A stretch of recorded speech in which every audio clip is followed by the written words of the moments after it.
Selamat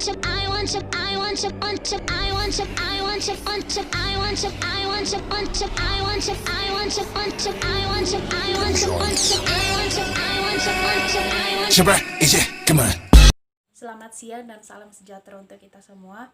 Perkenalkan, nama saya Herti Rosani Warnintan Gurning, jurusan Manajemen Universitas Maliku Saleh. Di sini saya akan membahas sedikit mengenai konsep balance scorecard. Video ini dibuat untuk memenuhi tugas akuntansi manajemen. Selanjutnya kita akan membahas mengenai apa itu pengertian dari balance scorecard. Balance scorecard merupakan suatu sistem manajemen strategi yang menjabarkan visi dan strategi suatu perusahaan ke dalam tujuan operasional dan tolak ukur. Tujuan dan tolak ukur dikembangkan untuk setiap atau 4 perspektif, yaitu perspektif keuangan, perspektif pelanggan, perspektif proses usaha internal, dan perspektif pembelajaran dan pertumbuhan.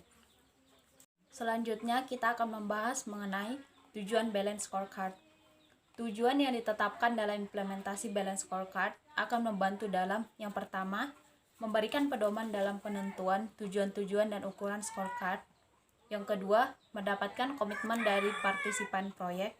Yang ketiga, mengklarifikasi kerangka kerja bagi pelaksana dan proses manajemen yang harus dilaksanakan setelah pengaturan penyusunan scorecard awal.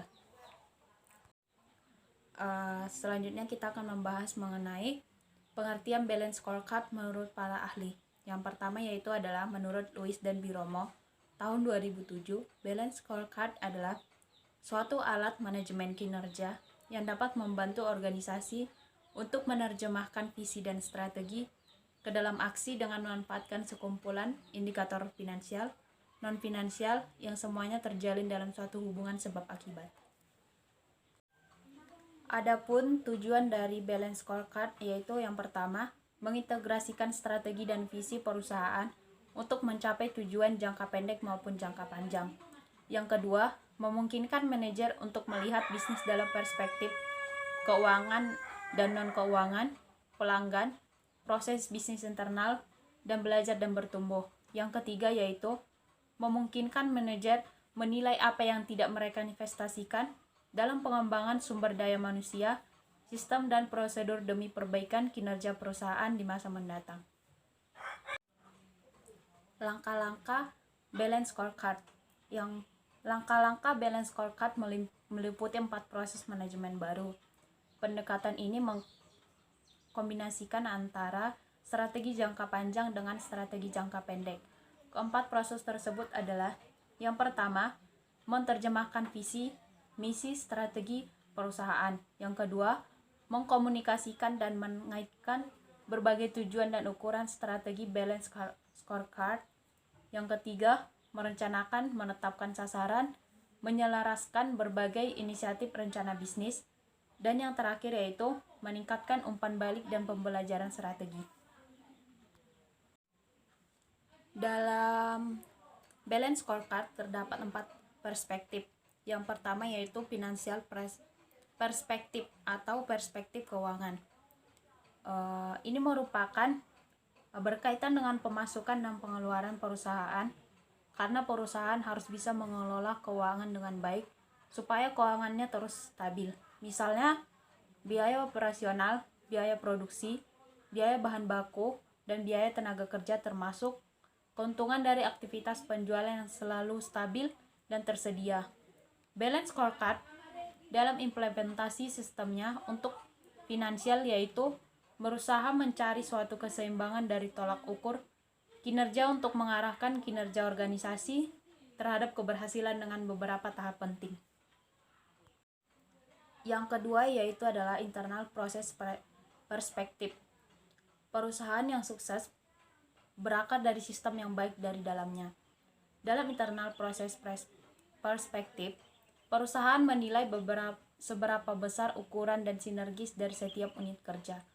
Untuk mengukur poin ini, pemimpin perusahaan wajib rutin mengamati bagaimana kondisi internal dalam perusahaan untuk memastikan semuanya dijalankan sesuai dengan metode yang ditetapkan. Yang selanjutnya yaitu adalah perspektif pembelajaran dan pertumbuhan. Untuk tujuan intensif, perspektif pembelajaran dan pertumbuhan berfokus pada kemampuan manusia.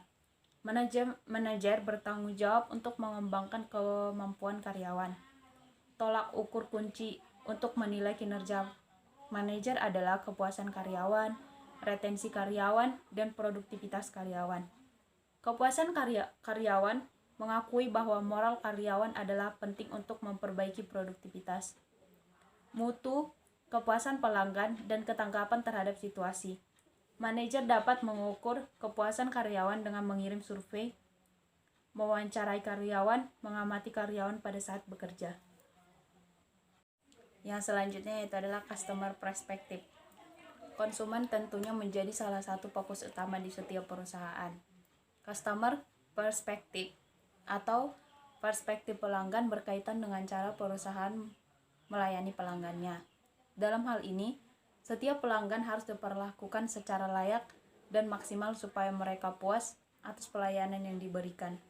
Pelayanan yang bagus tentunya bisa meningkatkan loyalitas konsumen terhadap perusahaan. Jika pelayanan buruk, konsumen pasti mencari perusahaan lain yang memiliki sistem yang lebih bagus. Dalam perspektif ini, perusahaan menggunakan tolak ukur yang disebut kelompok pengukuran pelanggan utama atau Core Measurement Group.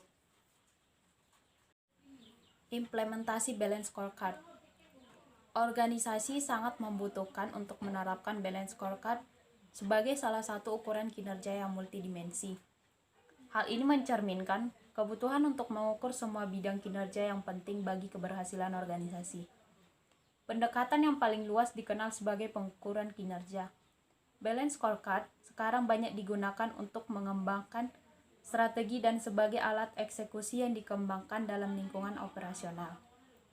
Balance Scorecard menerjemahkan visi dan misi serta strategi perusahaan ke dalam seperangkat ukuran kinerja yang mudah dimengerti, sehingga strategi dapat dipahami, dikomunikasikan, dan diukur dengan demikian berfungsi untuk semua kegiatan.